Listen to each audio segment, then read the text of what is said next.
우리의 신앙을 고백하겠습니다. 나는 전능하신 아버지 하나님 천지의 창조주를 믿습니다. 나는 그의 유일하신 아들 우리 주 예수 그리스도를 믿습니다. 그는 성령으로 잉태되어 동정녀 마리아에게서 나시고 본디오 빌라도에게 고난을 받아 십자가에 못 박혀 죽으시고 장사된 지 사흘 만에 죽은 자 가운데서 다시 살아나셨으며 하늘에 오르시어 전능하신 아버지 하나님 우편에 앉아 계시다가 거기로부터 살아있는 자와 죽은 자를 심판하러 오십니다. 나는 성령을 믿으며 거룩한 공교회와 성도의 교제와 죄를 용서받는 것과 몸의 부활과 영생을 믿습니다. 아멘.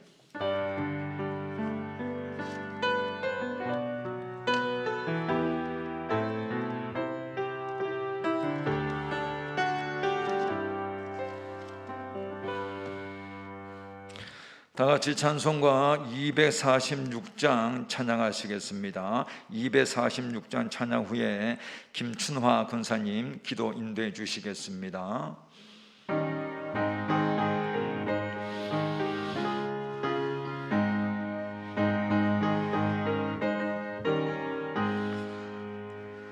나 가나안 땅 귀한 성에 들어가려고 내 무거운 짐 벗어버렸네. 죄 중에 다시 방황할 일 전혀 없으니 저 생명 시냇가에 살겠네. 길이 살겠네.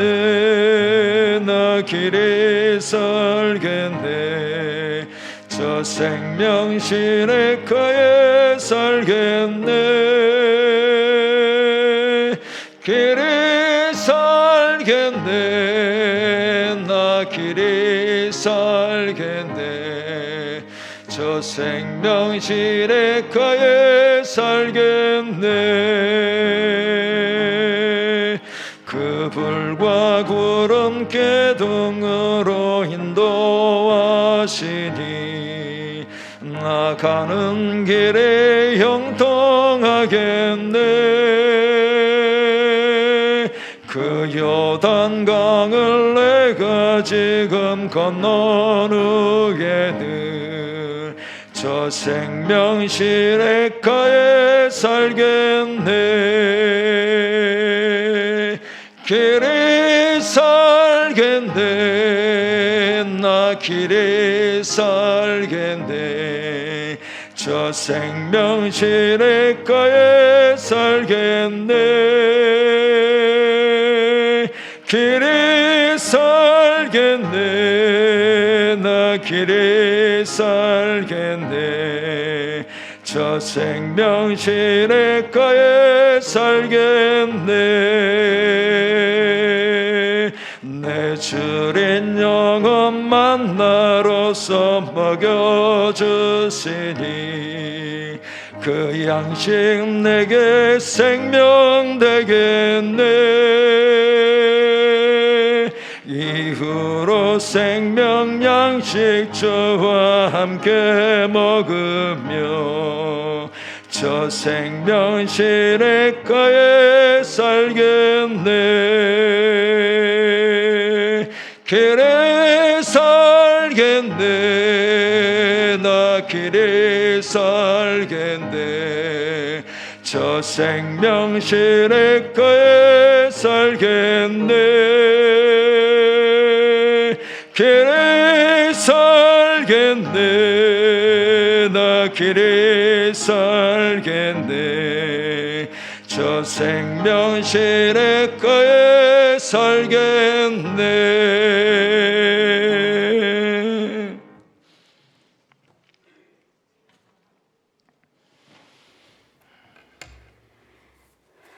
다 같이 기도하시겠습니다.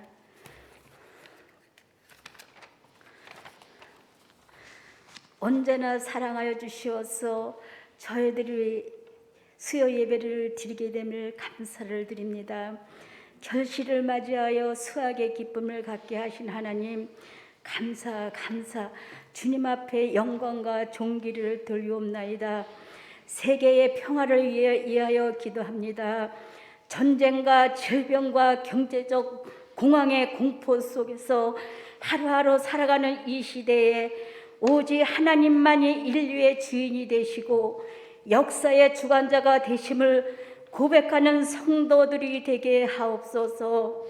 강내 지역의 모든 우상들이 결박되게 하시고 복음의 문이 열리며 하나님이 보시기에 아름다운 교회가 되게 하옵소서. 전도의 문이 열리기를 원합니다. 가관련 센터가 아름답게 세워짐을 감사를 드립니다. 교육부, 어린이집, 영아부, 유치부, 아동부, 중고등부 교육부서가 날로 부흥하며 발전하는 교육기관이 되게 하여 주시옵소서. 목사님을 위하여 기도합니다. 역육간에 강건하게 하시고 하늘의 지혜와 능력을 감당하는 목사님들을 되게 하여 주시옵소서. 이 시간에 목사님 말씀을 주실 때에 저희들의 가슴밭에 새겨지며 말씀이 날마다 이 세상을 이기게 하옵소서. 이 시간 주님의 전에 나오지 못한 성도님들에게도 동일한 은혜를 주시옵소서. 건강 축복 주시기를 원합니다. 두 손 모아 기도하는 제목 간절히 기도할 때에 응답 주시기를 원합니다. 감사하며 주님의 이름으로 기도드리옵나이다. 아멘.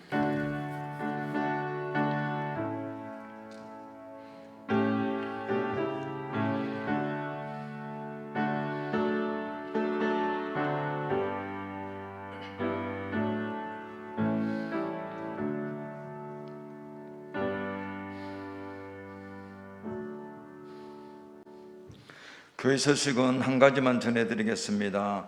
원래 오늘 이 자리에 위임 목사님이 서셔야 되는데 위임 목사님 오늘 노예일로 출타하셨습니다. 그래서 순서에 따라 제가 서게 되었습니다. 출타하신 목사님을 위해서 기대해 주시기 바랍니다.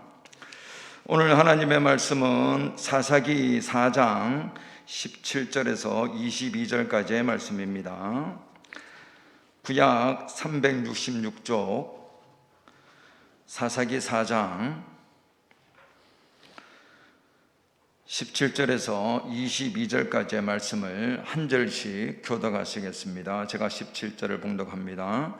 시스라가 걸어서 도망하여 겐 사람 헤벨의 아내 야엘의 장막에 이르렀으니 이는 하솔 왕 야빈과 겐 사람 헤벨의 집 사이에는 화평이 있음이라.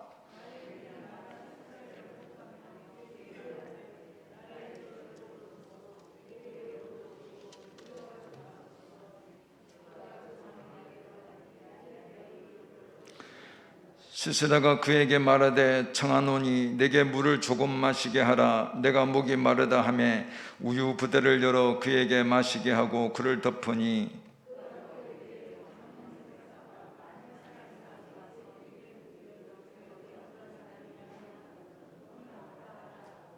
그가 깊이 잠드니 헤벨의 아내 야엘이 장막 말뚝을 가지고 손에 방망이를 들고 그에게로 가만히 가서 말뚝을 그의 관자놀이에 박음에 말뚝이 꿰뚫고 땅에 박히니 그가 기절하여 죽으니라.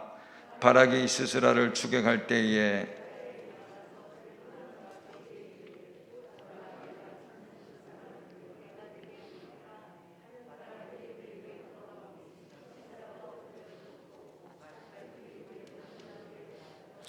아멘. 예물 드린 손길이 있습니다. 감사헌금, 주정헌금, 추수감사헌금 드렸습니다. 잠깐 기도드리겠습니다. 주님, 예배를 따라 예물을 드립니다. 각종 기도 제목에 응답하여 주시고 이 예물이 쓰이는 곳에 하나님의 나라가 이루어지게 하시고 많은 영혼들이 구원받게 하여 주옵시고 예물 드린 손길 위에도 복을 주시고 가정에도 사업장 위에도 자녀손들에게도 복을 허락하여 주옵소서. 예수님의 이름으로 기도하옵나이다. 아멘. 본문의 이스라엘 백성들이 하나님을 버리고 타락하자 하나님은 이에 그 징계로 이스라엘을 이전 본문 2절에 하솔에서 통치하던 이 야벨의 손에 팔아 넘깁니다. 그리고 그 하솔의 군대 장관은 시스라였는데 3절에 이들은 철번거 900대 곧 최신형 무기를 동원해서 20년 동안 하나님의 백성들을 학대합니다. 이에 이스라엘 백성들이 부르짖자 하나님은 또다시 이스라엘을 구원하기 위해 여선지자 두보라를 통해 용사 바락과 또 군사 10,000명을 준비시킵니다. 그러자 군사적으로 열세였던 이스라엘이었지만 15절에 하나님이 앞서 행하니 적장 시스라와 모든 병거도 온 군대가 피하고 적군 시스라는 병거를 버리고 걸어마 날 살려라 맹걸음으로 도망을 칩니다. 결국 16절에 이스라엘의 용사 바락이 시스라의 온 군대를 죽이고 한 사람도 남지 않았다고 말합니다.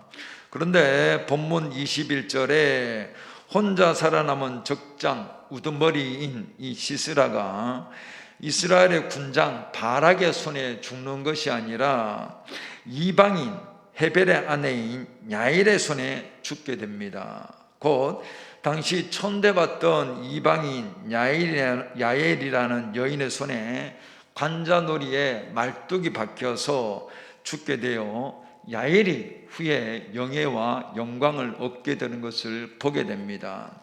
여러분, 그러면 하나님께서 무엇 때문에 적의 우두머리인 이 시스라를 이스라엘의 용사 바락에게 붙이지 않고 전혀 싸우지도 않았던 또한 당시 천대받던 이방 여인인 야일의 손에 죽게 해서 명성과 영예를 얻게 했을까요?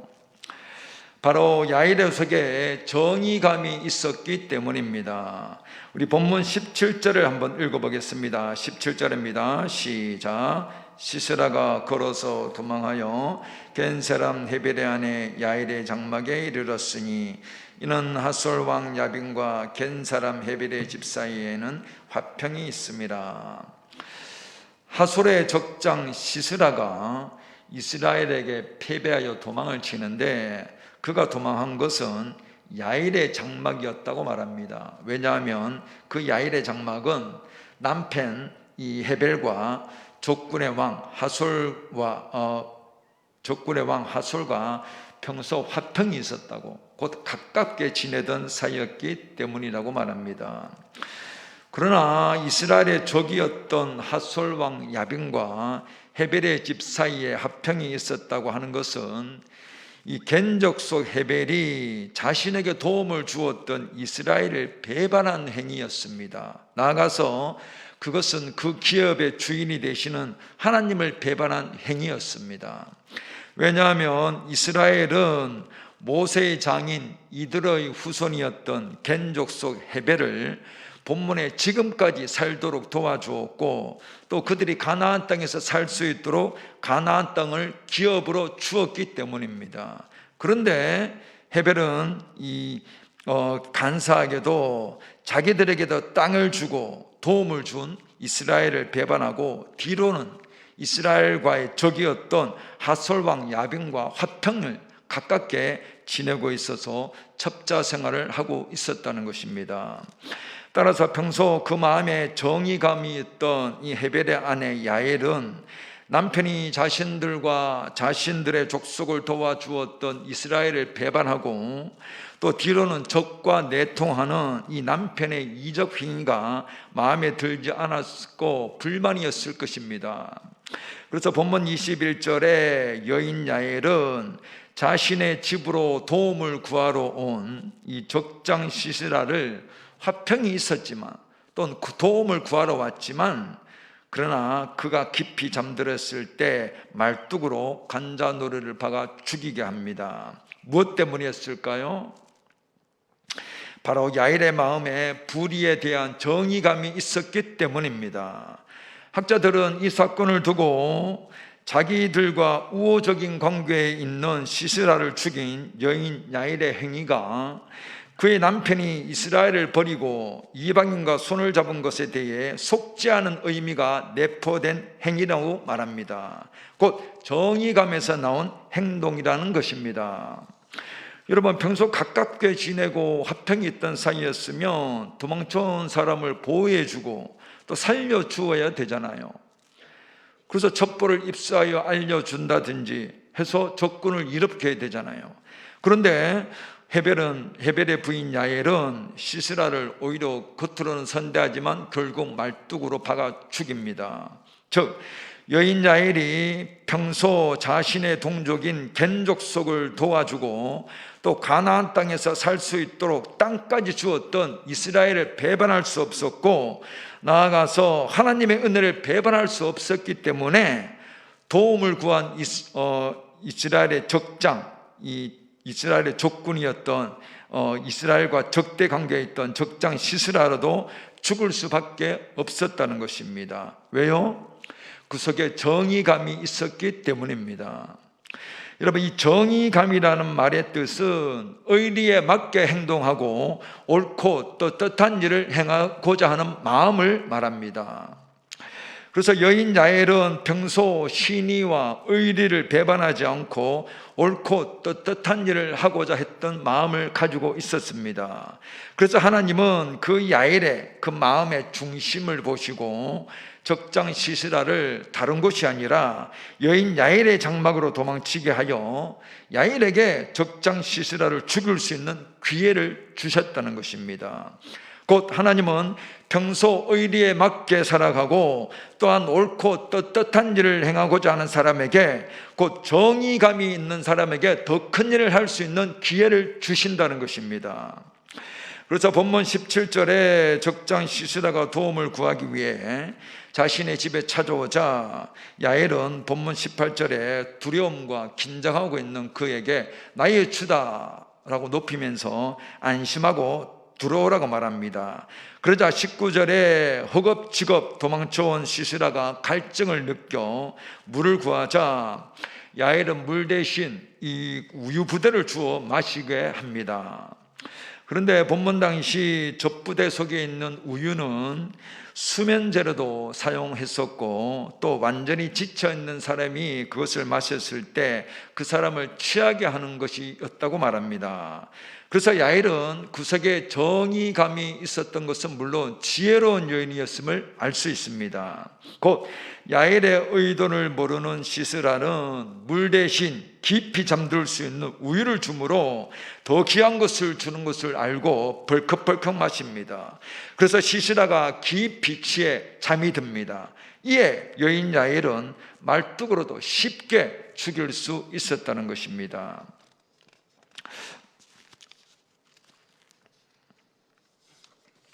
고대 시대에는 여인들이 천막을 설치하고 말뚝을 박았습니다. 그러니 얼마나 말뚝을 잘 박고 힘이 있었겠어요. 그래서 잠든 시스라의 관자놀이에 이 천막에 말뚝을 박듯이 박으니까 21절에 그 말뚝이 관자놀이를 뚫고 땅에까지 박혔다고 말합니다. 여러분, 하나님이 하시고자 하면 연약한 여인이라도 제일 잘하는 것을 통해서 적장의 가장 강한 우두머리를 쉽게 이길 수 있게 합니다. 누구에게요? 구속에 하나님의 속성인 정의감이 있는 사람에게요. 즉 하나님은 평소 의리에 맞게 행하고 또 옳고 또 뜻한 일을 행하고자 하는 마음을 가지고 사는 사람에게 이 성장과 영예와 존귀를 얻을 수 있는 기회를 주신다는 것입니다. 여러분, 만약에 본문의 여인 야엘이 평소 정의감도 없고 불의와 타협하고 남편과 같이 이중으로 살아가는 사람이었다면 하나님께서 그런 야엘에게 적장 시스라를 붙여주셨을까요? 그러면 오히려 이스라엘을 더 공격할 건데. 그런데 하나님은 야엘이 이방인이었지만 평소 의리에 맞게 행동하고 또한 옳고 떳떳하게 행하며 살아갔기에 하나님은 시스라와의 친분을 사용하여 적장 시스라를 여인 야엘에게 붙여서 야엘이 정의를 행한 기회를 주셨다는 것입니다. 하나님은 평소 의리에 맞게 행동하고 옳고 떳떳하게 살아가는 사람에게 하나님의 뜻과 정의를 행할 수 있는 기회를 주십니다. 그것이 직장이든 사람이든 물질이든 명예와 권력이든 여러 가지 기회를 주셔서 그 사람을 더욱 성장시키고 더욱 영향력 있는 사람으로 사용하십니다. 여러분, 본문에 패배하여 도망쳐오는 적장 시스라를 누가 여인 야엘의 장막으로 도망치게 했을까요? 그냥 우연히 가다 보니까 야엘의 장막에, 정의감이 있는 야엘의 장막으로 도망치게 했을까요? 그래서 우연히 죽여서 영예를 얻었을까요? 아니죠. 하나님이 보내셨죠. 사사기 4장 9절에 이렇게 말을 합니다. 바락이 두보라 여선지자에게 당신이 전쟁터에 함께 가지 않으면 나도 가지 않겠다 라고 불순종하자 두보라는 바락에게 네가 이번 일로는 영광을 얻지 못할 것이다. 왜냐하면 적장 시스라를 바락 너에게 붙이는 것이 아니라 여인에게 붙이실 것이기 때문이다 라고 예언했기 때문입니다.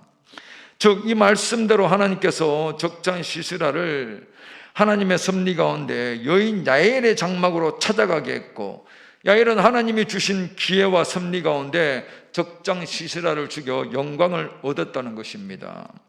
무엇 때문입니까?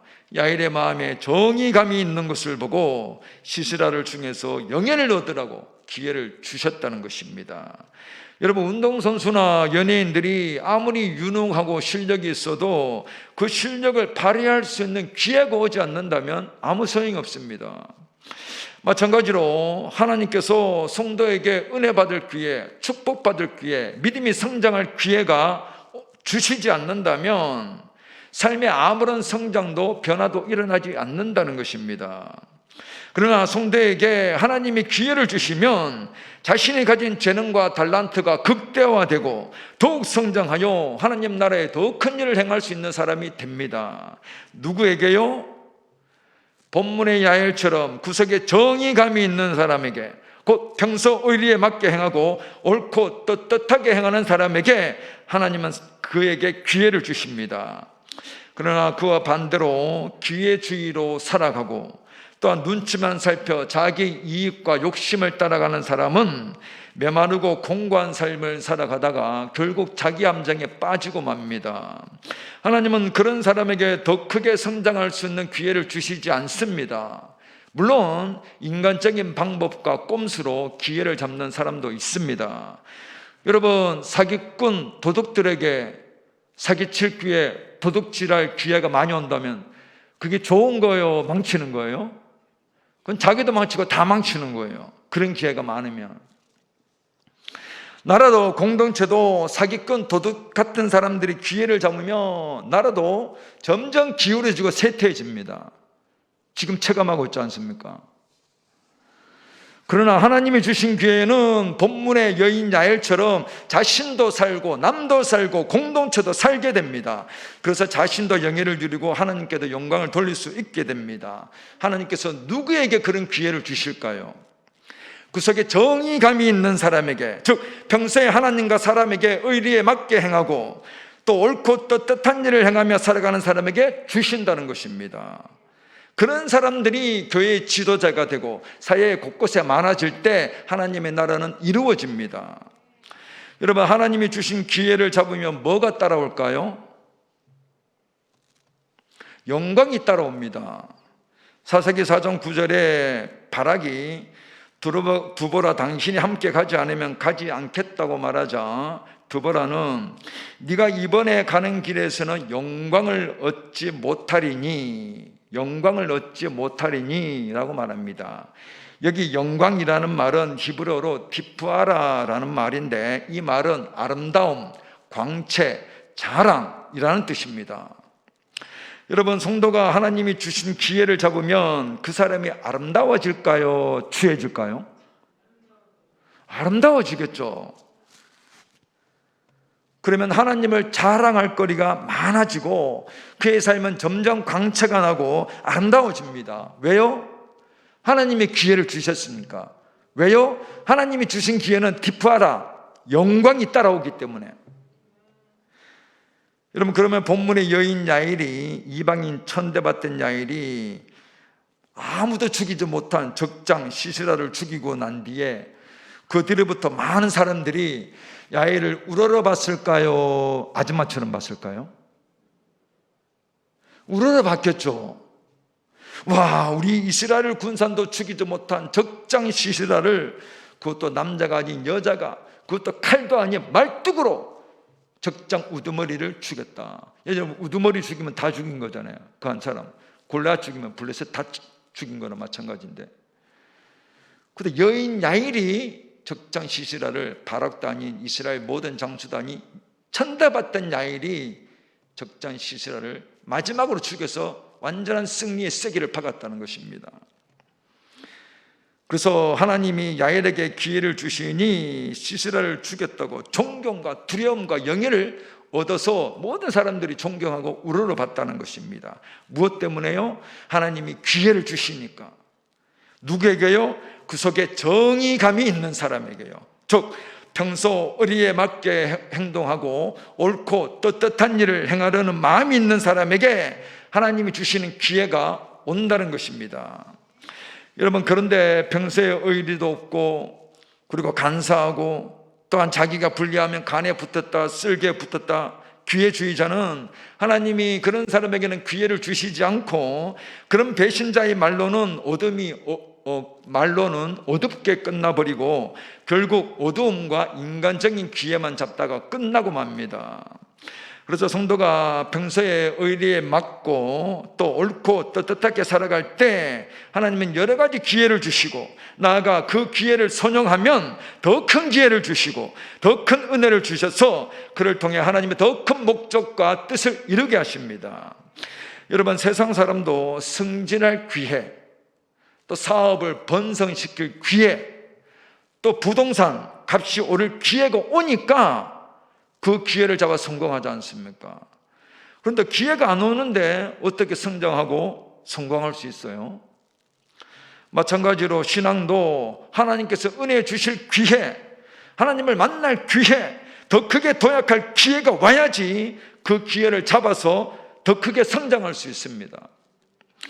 그런데 그런 기회가 아무에게나 오지 않고 평소에 하나님과 사람 앞에 의리에 맞고 옳고 떳떳하게 행할 때 하나님이 주신 기회가 온다는 것입니다. 그래서 하나님의 기회는 그의 영혼을 더 크고 성숙하게 하여 더욱 존귀하게 만들어줍니다. 그러나 오늘 이 시대는 공정과 정의가 사라지고 불의와 거짓과 배반이 넘쳐나는 시대입니다. 본문의 헤벨처럼 자신에게 도움이 되면 상대가 적이든 적과의 동침을 서슴없이 하고, 나아가 의리와 신의를 배반하고, 나아가 하나님의 은혜까지도 배반한다는 것입니다.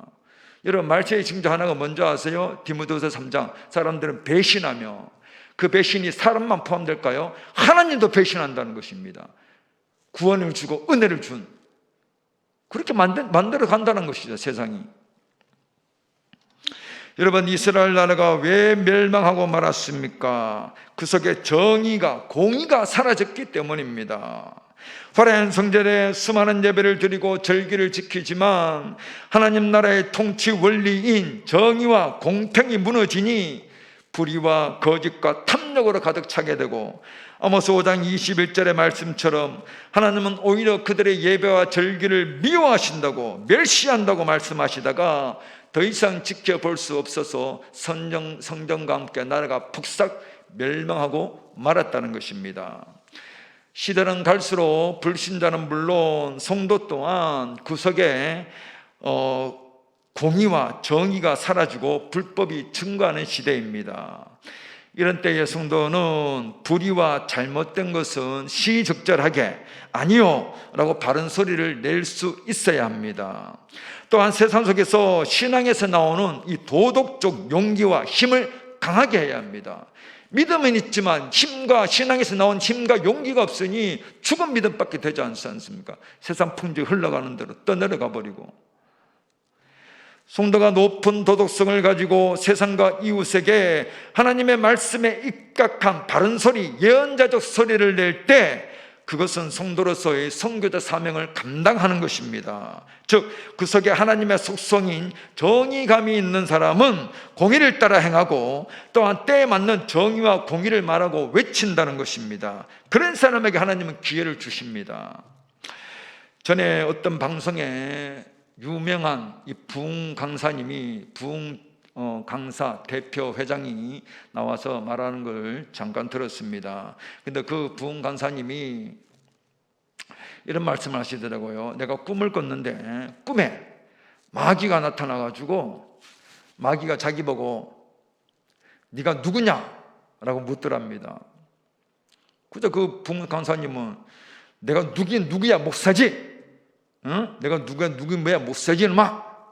내가 하나님의 말씀을 전하는 목사지.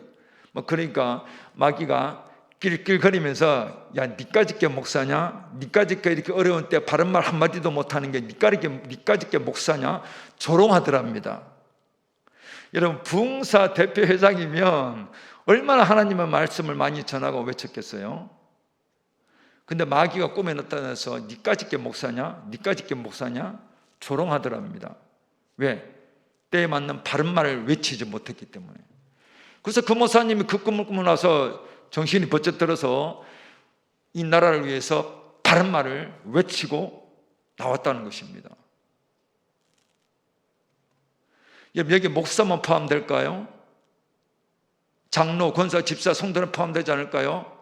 시의적절하게 때에 맞는 바른 말, 공의를 외치지 못하고 정의를 말하지 못하고 정의를 일단 행하지 못한다면 니까짓게 장로냐? 니까짓게 권사냐? 니까짓게 집사냐? 니까짓게 예수 믿는 사람이냐? 마귀가 조롱하지 않겠어요?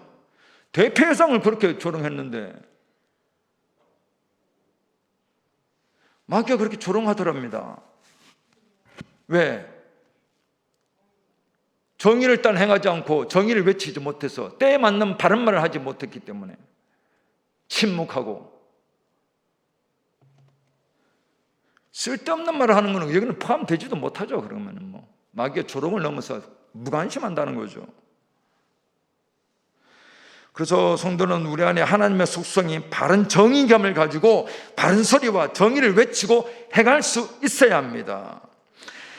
미국의 흥인 인권 목사님이었던 마틴 루터 킹 목사님은 침례교 목사로 미국 시민운동을 이끈 지도자였습니다. 그는 대학을 다니면서 받은 인종차별로 인해서 목사가 된 후 흑인들을 위한 인권운동을 하였습니다. 곧 흑인이 백인과 동등한 시민권을 얻기 위해 사회의 정의와 공의를 외쳤습니다. 그 결과 마틴 루터 킹 목사님은 1964년 35세에 최연소 노벨 평화상 수상자가 되었고 지금까지도 수많은 흑인들의 목사로 남아 있습니다. 그가 한 수많은 연설 가운데 1963년 8월 23일 워싱턴 행진 때 링컨 기념관 앞에서 한 나에게는 꿈이 있습니다 라고 시작되는 연설은 지금까지도 역사적인 명령설로 남아있고 지금도 간간히 교과서에 실리고 있다고 합니다. 나에게는 꿈이 있습니다 라는 연설 중 중요한 몇 가지를 보면 이렇게 말을 합니다. 나에게는 꿈이 있습니다. 언젠가 이 나라가 일어나 우리는 만인이 평등하게 창조되었음을 확신한다는 믿음의 참된 뜻대로 살아가는 꿈입니다. 나에게는 꿈이 있습니다. 언젠가 조지아의 붉은 언덕 위에 노예의 아들들과 주인의 아들들이 형제의 식탁에 함께 앉아 있는 꿈입니다. 나에게는 꿈이 있습니다. 언젠가 부정과 억압과 열기에 허덕이는 황폐한 땅인 미시시피가 자유와 정의의 오아시스로 변화되리라는 꿈입니다. 나에게는 꿈이 있습니다. 언젠가 나의 아이들이 피부 색깔이 아니라 그들의 개성으로 평가받는 나라에 살 것이라는 꿈입니다 라고 합니다. 미국은 1986년부터 마틴 루터 킹 목사의 업적을 기리기 위해 법정 공휴일로 선포하였고 1월 셋째 주 월요일은 마틴 루터 킹의 날이라고 지금까지 기리고 있습니다. 여러분, 그러면 마틴 루터 킹 목사님이 개신교 목사임에도 불구하고 비폭력주의로 인종차별을 외쳤던 것은 무엇 때문이었을까요? 바로 구석에 하나님의 속성인 정의와 공정에 대한 정의감이 있었기 때문입니다. 그런 루터 킹 목사님에게 하나님은 더 많은 기회를 주시니 그가 가는 곳마다 수많은 사람들이 몰려들었고 그것에 하나님의 정의와 공의를 외치고 하나님의 뜻을 전합니다. 그러자 루터 킹 목사님은 40세라는 짧은 생애를 살고 갔지만 또한 그는 사라지고 없지만 그가 외친 하나님의 정의와 공의와 사상은 많은 세월이 흘렀어도 지금까지도 남아서 세계의 많은 사람들에게 영향력을 주고 있고 그의 정신을 따르고 있습니다. 어찌 보면 마틴 루터 킹 목사님이 살아서 사람들에게 영향력을 끼친 것보다 죽어서 더 큰 영향력을 끼치고 영예를 얻고 있음을 보게 됩니다. 무엇 때문입니까? 곧 뛰어난 도덕성과 함께 구석에서 믿음에서 나온 정의와 공의를 부르짖었고 행했기 때문입니다. 즉 불의와 간사함이 아니라 구석의 의리에 맞게 행하고 옳고 떳떳하게 행하고자 하는 정의감이 있었기에 하나님은 그에게 더 많은 기회를 주셔서 더 큰 영향력을 끼치고 영예를 주었다는 것입니다. 하나님은 각 시대마다 사람들을 세워서 정의와 공의를 외침으로 하나님의 뜻을 전하게 하십니다. 또한 그런 사람들에게 더 큰 기회를 주셔서 하나님의 나라를 힘있게 이루어 가십니다. 오늘 성도가 갈수록 불법이 증가하고 거짓이 난무하는 시대에 하나님의 속성인 정의와 공의를 말할 수 있고 행할 수 있어야 합니다. 잠언 8장 20절에 이렇게 말을 합니다. 나는 정의로운 길로 행하고 공의로운 길 가운데로 다닌다니 라고 말합니다.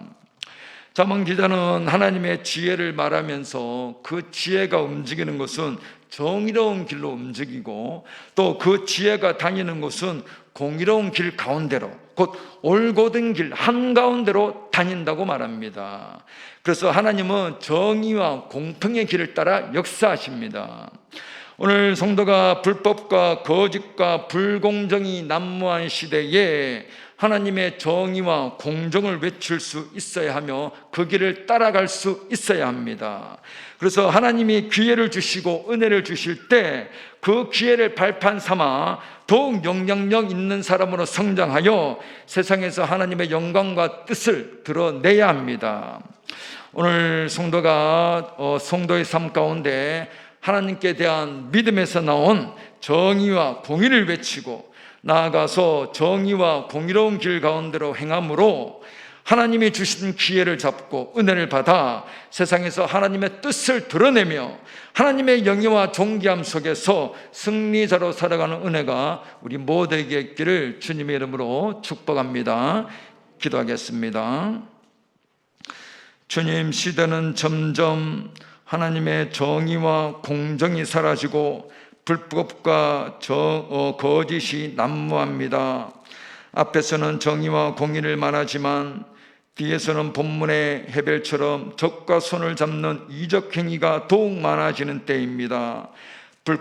불법과 거짓이 많아지는 때에 우리 안에 하나님의 정의와 공정을 허락하시어 하나님 보시기에 의리에 맞고 옳고 떳떳한 삶을 살아갈 수 있는 믿음을 허락하여 주옵소서. 그래서 어디에 있든지 공의를 말하고 정의를 행하게 하시고 나아가 본문의 여인 야엘처럼 하나님의 은혜를 배반하지 않고 또한 신의를 저버리지 않고 정의와 신의와 의로움을 지키는 삶을 살아감으로 하나님이 주신 기회 속에 하나님 나라의 더욱 큰 성장과 영향력과 은혜를 끼치는 승리자의 삶을 살아가게 하여 주옵소서. 감사하고 우리 주 예수 그리스도의 이름으로 기도하옵나이다. 아멘. 우리 찬송가 516장 찬양하시겠습니다. 516장입니다.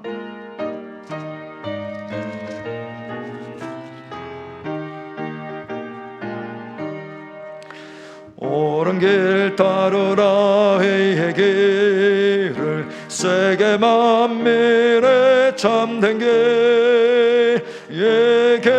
따라서 살게를 온 세계에 전하세. 만 백성이 나갈게.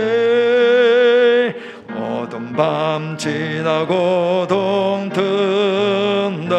환한 빛 보아라 저 빛.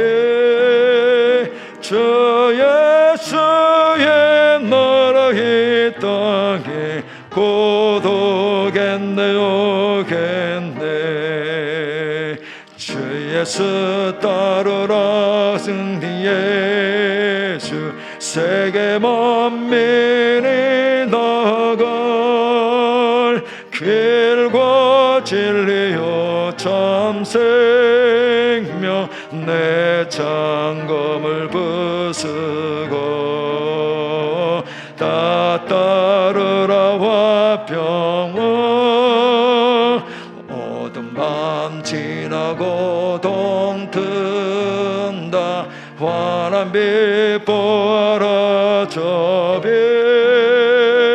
주 예수의 나라 이 땅에 곧 오겠네 오겠네. 놀라운 이 소식 알리어라. 세계 만민을 구하려 내 주 예수를 보내신 참 사랑의 하나님. 만 백성이 따를게. 어두운 밤 지나고 동튼다. 환한 빛 보아라 저 빛. 주 예수의 나라 이 땅에 곧 오겠네 오겠네. 고난 길 헤치고 찾아온 길 많은 백성을 구한 길 모두 나와서 믿으면 온 세상이 마침내 이 진리에 살겠네. 어두운 밤 지나고 동튼다. 환한 빛 보아라 저 빛. 주 예수의 나라 이 땅에 곧 오겠네 오겠네. 주님이 가르쳐 주신 기도로 수예배를 마치겠습니다. 하늘에 계신 우리 아버지여, 이름이 거룩히 여김을 받으시오며 나라가 임하옵시며 뜻이 하늘에서 이루어진 것 같이 땅에서도 이루어지이다. 오늘날 우리에게 일용할 양식을 주옵시고 우리가 우리에게 죄 지은 자를 사하여 준 것 같이 우리 죄를 사하여 주옵시고 우리를 시험에 들게 하지 마옵시고 다만 악에서 구하옵소서. 대개 나라와 근세와 영광이 아버지께 영원히 있사옵나이다. 아멘.